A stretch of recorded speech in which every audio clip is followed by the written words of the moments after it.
நடுவர் அவர்களே, என் மாப்பிள்ளை சிவகுமார் வந்தார். பயங்கரமான ஒரு கேள்வி கேட்டார். இந்த மைக் இல்லாமல் உன்னால் பேச முடியுமா? இந்த கண்ணாடி இல்லாமல் பேச முடியுமா? இந்த பேப்பர் இல்லாமல் பேச முடியுமா? நான் கேட்குறேன், மைக்கு அந்த இடத்துலேருந்து அந்த மைக்கிலேருந்து உயர் போது பாருங்க, அந்த உழைப்பாளிகள் எல்லாம் சேர்ந்து உங்களுக்கு ஒளி கொடுத்தால்தான் அந்த மைக்கு கேட்கும். அதுதான் நடுவர் அவர்களே. இந்த நாம எல்லாம் வெளிச்சத்தில் இருக்கோம். ஆனால் உழைப்பாளிகள் எப்பவுமே வெளியில் வரவே மாட்டாங்க, வெளியில் தெரியாது. உழைப்பு என்பது பொது உடைமை, விஞ்ஞானம் தனி உடைமையாய் ஆனதனால் வந்த கேடு. இது மட்டும் இல்லை, மைக்கு இல்லாத காலத்தில் மனுஷன் வாழலையா? கலை வளரலையா? நான் கேட்குறேன். காயாத கானகத்தே நின்றுலாவும் நற்காரிகையே,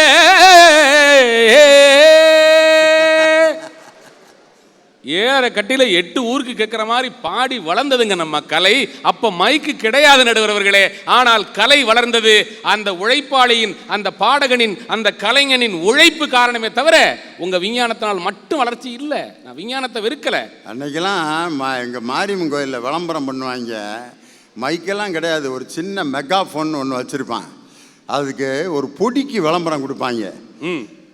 ஆஸ்திரேலியா, அமெரிக்கா, ஐரோப்பா ஆகிய நாடுகளில் மக்கள் விரும்பி போடுவது TAS ரத்தின பட்டட பொடி. நீங்கள் வாங்கி விரும்பி போடுகின்ற பொழுது உங்களுடைய அறிவு கூர்மையாகும், உங்கள் நெஞ்சு சுகமாகும், உங்கள் வயிறு மிகவும் சிறப்பாகும். TAS ரத்தின பட்டின பொடி. இப்போ கூட ஒரு படத்தில் ரஜினி முருகன் டீ ஸ்டால், ஆவி பறக்கும் டீயை குடிப்பதற்கு நீங்கள் நாட வேண்டிய இடம் ரஜினி முருகன் டீ ஸ்டால். இந்த மாரியம்மன் கோயிலில் விளம்பரம், அடாடாடாடாடா. ஆஸ்திரேலியாவில் இருக்கவங்க பொடி போட்டுக்கிட்டு இருக்காங்களாம். நம்மளுக்கு மைக்கில் அனௌன்ஸ் பண்ணுறான், ஆஸ்திரேலியா, அமெரிக்கா ஆகிய நாடுகளில் மக்கள் விரும்பி போடுவது பட்டடம் பொடி. ஆஸ்திரேலியாவில் போய் நம்ம பார்க்க முடியுமா பொடி போட்டுக்கிட்டு இருக்காங்களான்னு? அடித்து விட வேண்டியது தான், அடித்து விட வேண்டியது தான். மாப்பிள்ளை பரவாயில்ல, என் தங்கச்சி தமிழ்ச்செல்வி வந்தாங்க. என்னமோ ஏகப்பட்ட படிப்பெல்லாம் படிச்சிருக்காங்கன்னு சொன்னீங்கல்ல.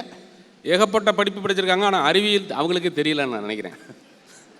ஒரு அறிவுள்ள உயிர்களை முதல்ல இறைவன் படைத்தான், அப்புறம் 2வது அறிவுள்ள உயிர்களை இறைவன் படைத்தான், அப்புறம் 3வது அறிவுள்ள உயிர்களை மனுஷன் படைத்தான். நான் கேட்குறேன், உயிர்களின் பரிணாமம் தாங்க உழைப்பு. இந்த கை இருக்க, இந்த கையில் இருக்கிற கட்டை விரல் இப்படி வருவதற்கு பல லட்சம் ஆண்டுகளாயின. உழைத்து உழைத்து கைகளை வெளியே கொண்டு வந்தவன் விலங்கிலிருந்து வேறுபட்டு பகுத்தறிவுள்ள மனிதனாக ஆனான் என்பது விஞ்ஞானம். அந்த உழைப்பு அடிப்படையில் இருந்ததுனால தான் இந்த உழைப்பை புரிந்து கொண்ட தொல்காப்பியர் சொன்னாருங்க, ஒன்றறிவதுவே உற்றறிவதுவே, புல்லும் மரணும் ஓரறிவுணவே. தாவரங்களுக்கு உயிர் உண்டுன்னு 2000 வருஷத்துக்கு முன்னாடி விஞ்ஞானம் வளராத காலத்திலேயே உழைப்பை, அனுபவத்தை புரிந்து கொண்ட தொல்காப்பியர் சொல்லிட்டு போயிட்டாரு. ஆனால் 2000 வருஷம் கழிச்சு அந்த விஞ்ஞானி ஜெகதீஷ் சந்திர போஸ் நோபல் பரிசை வாங்கிக்கிட்டாரு.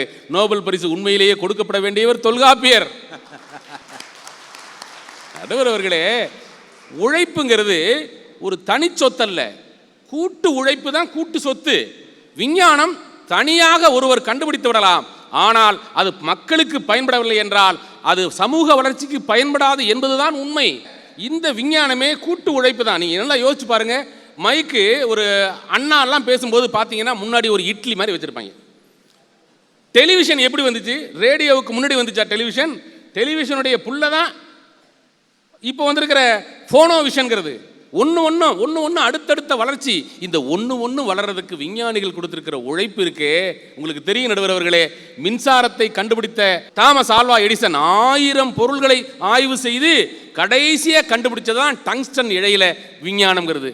அவ்வளவு உழைப்பு சேர்ந்தது தானே அவங்க விஞ்ஞானம். அந்த உழைப்பு இல்லாமல் விஞ்ஞானம் எங்கே வளர முடியும்? இவங்க சொன்னாங்க, கல்லணையை நாங்கள் கட்டி இருக்கிறோம். எந்த இன்ஜினியர் கட்டினாரு? நான் கேட்குறேன். 2000 ஆண்டுகளுக்கு முன்பு கல்லணையை கட்டியவன் தமிழன். அவ்வளவு ஏன் 1000 ஆண்டுகளுக்கு முன்பு சுத்து வட்டாரத்தில் 50 கிலோமீட்டர் தூரத்துக்கு மலையே இல்லாத தஞ்சாவூரில் கிட்டத்தட்ட 1 கிலோமீட்டர் உயரத்துக்கு ஏற்றிய உழைப்பின் அடையாளம். அப்ப விஞ்ஞானம்லாம் வளரல. ஆனா இன்னைக்கு விஞ்ஞானம் வளர்ந்துருச்சா? அதனால கௌரிவாக்கத்தில் நம்ம விஞ்ஞானிகள்லாம் கட்டின கட்டடமெல்லாம் டொடன்னு உடையுது.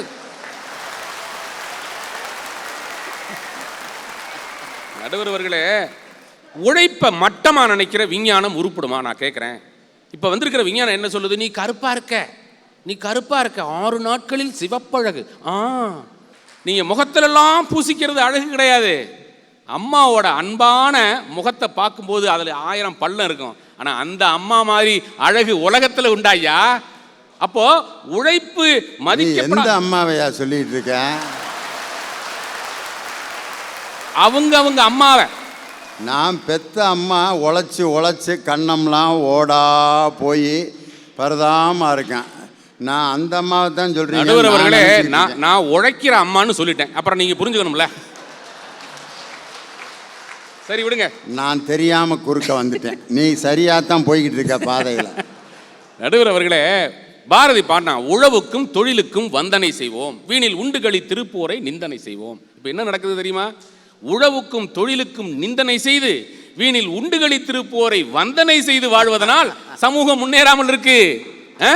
9 லட்சம் ரூபாய் கடன் வாங்கின ஒரு விவசாயியை உதச்சு புட்டு 9000 கோடி வாங்கினவன ஓட விட்டுட்டு பிடிக்கிறாங்க ஐயா.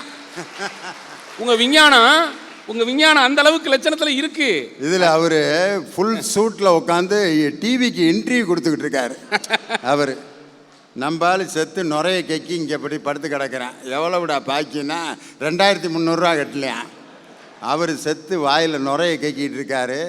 2000 கோடி அடித்தாலும் இட்ஸ் ஓகே பார்க்குறாங்க நம்பால். ஒருவேளை அடிக்கிறத அடித்தா அதிகமாக அடித்தா நம்மளை பேசாமல் விட்டுருவாங்க போல இருக்கு அப்படிங்கிற முடிவுக்கு வந்துடுறேன். கண்ணீருக்கு வேர்வைக்கும் வித்தியாசம் இருக்கு. கண்ணீர் கிளிசரின் போட்டால் கூட வந்துடும், செயற்கையாக வரவழைச்சிடலாம். ஆனால் வேர்வையை எந்த விஞ்ஞானத்தாலும் வரவழைக்க முடியாது, உழைப்பால் மட்டுமே வரவழைக்க முடியும். விஞ்ஞானம் வளர வளர உழைப்பை நீங்கள் ஏன் மறந்துடுறீங்க?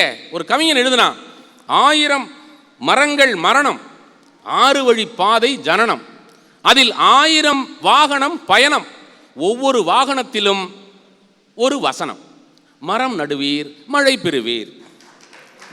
கோவைனா முத்துன்னு ஒரு கவிஞன் எழுதுனா. நீங்க விஞ்ஞான வளர்ச்சியை நான் குறை சொல்லல, அது வெகு மக்களுக்கு போய் சேரணும்னா உழைப்பின் மேல் உங்களுக்கு மரியாதை இருக்கணும். நெல்லு போட்டான் விலை போகல, கொள்ளு போட்டான் விலை போகல, கடைசியா பிளாட் போட்டான் விலை போயிருச்சு என்கிற நிலைமை இருக்கிற வரை உலக விஞ்ஞான போக்கினால் இதற்கு ஒன்றும் ஆகாது. நடுவர் அவர்களே, வெறும் கை என்பது மூடத்தனம், விரல்கள் 10 மூலதனம், கருங்கல் பாறையும் நொறுங்கி விழும், உன் கைகளில் உலகம் சுழன்று வரும் என்று விஞ்ஞானம் உழைப்பாளி மக்களுக்கு நம்பிக்கையை தரட்டும். அதற்கான வாய்ப்பை இந்த மேதினம் தரட்டும் என்று சொல்லி அனைவருக்கும் மேதின நல்வாழ்த்துக்களை தெரிவித்து விடைபெற்றுக் கொள்கிறேன். நன்றி.